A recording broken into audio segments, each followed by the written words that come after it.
TaxAct knows filing taxes can be confusing, so we have live experts on hand who can help answer any questions you may have. Questions like, can I claim my SUV as my home office if I answer work emails in my car?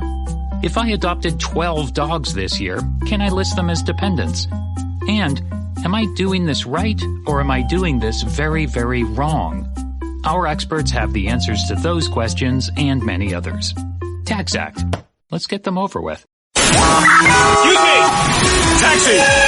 What are you doing? This is the 77 WABC minicast. And you guys, lots of discussion. President Trump just announcing a little bit ago that there might be more peace talks, that maybe closing the strait has forced Iran to come back to the table. So let's see where it's headed. Let's go to Victoria Coates, former Deputy National Security Advisor for President Trump.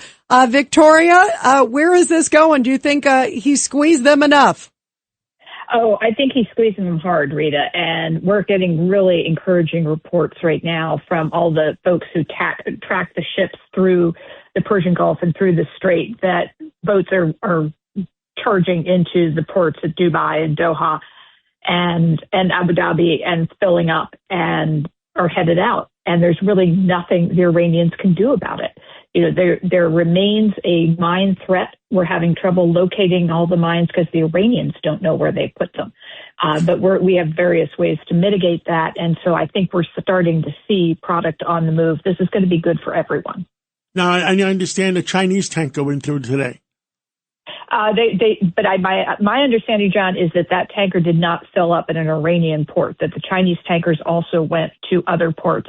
And the ships that aren't getting through are the Iranian ones who are trying to take on product at the Iranian ports. Okay, that way everybody understands that then. Okay, thank you for that one. So what do you think is going to happen now, Victoria, with this, the blockade? I mean, do you think that this is forcing them indeed to the table? Is it enough?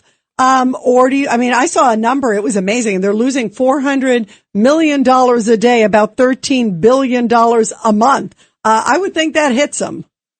Oh, it absolutely does. The entire sanctions relief from the Biden administration when they weren't enforcing the sanctions was $144 billion. So you're going to blow through all of that in, 10 months of this kind of restriction. And it's worse than that, Rita. They've shut down their stock market for more than a month. They've shut down their commodities market as well as their internet. I mean, there's nothing there. And if this is effectively cutting off their ability to sell what oil they have been selling, that's the end. And so I've seen conservative estimates that they can kind of cobble things together for about a month, but then they're facing complete and utter meltdown economically. They will cease to exist as a normal economy.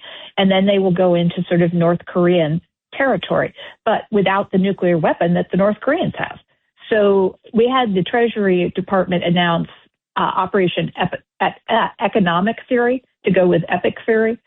That they're going to be imposing starting next week when that short-term waiver on Iranian oil exports was put in place, and that's going to end, and all the rest of that economic pain is going to hammer down on them. Oh, well, that's a good thing. I like that. So it's sort of hitting them from that direction. That's great. Judge Weinberg.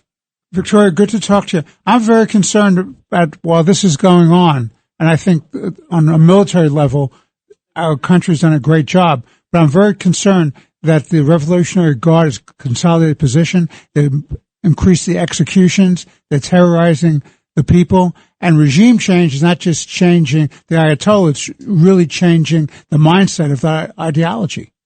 Your thoughts? Well, I do agree with that. And that's why I think the economic piece is so important, because the IRGC can't fix this.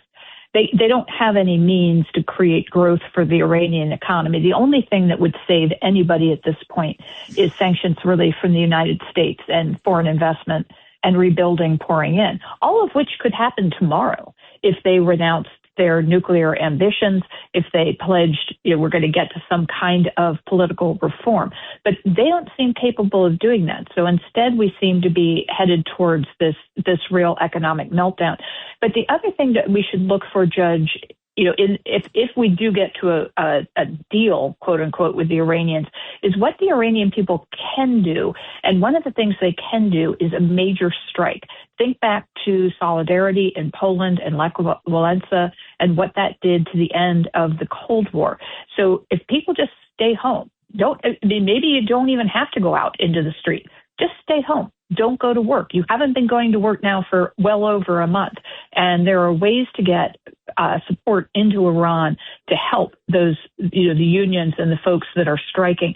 So this is what I'm looking for in the days after the fighting stops, to see what the Iranian people, what their actual tools Victoria, are. one last question. Have we been able to arm any of the Iranian the citizens? Well, we certainly have the paths to do it. There are two main ones. One is the Kurds. The other is Azerbaijan, both of whom have great relationships with Israel, both of whom have large diasporas in Iran proper. The Azeri is the biggest one. And so if you want to do that, those would be two very capable partners who have strong relationships with both Israel and the United States who could do it. The less we hear about it, the better. But it certainly could be happening through those vendors. I just want to make sure they have a method of defending themselves against some of those. The mullahs, the IRGCs, absolutely. Well, Victoria, thank you. Thank you, and we'll talk to you again soon. Thank you. We love you, Victoria. Look forward to it. Take care. Yeah. Thank you.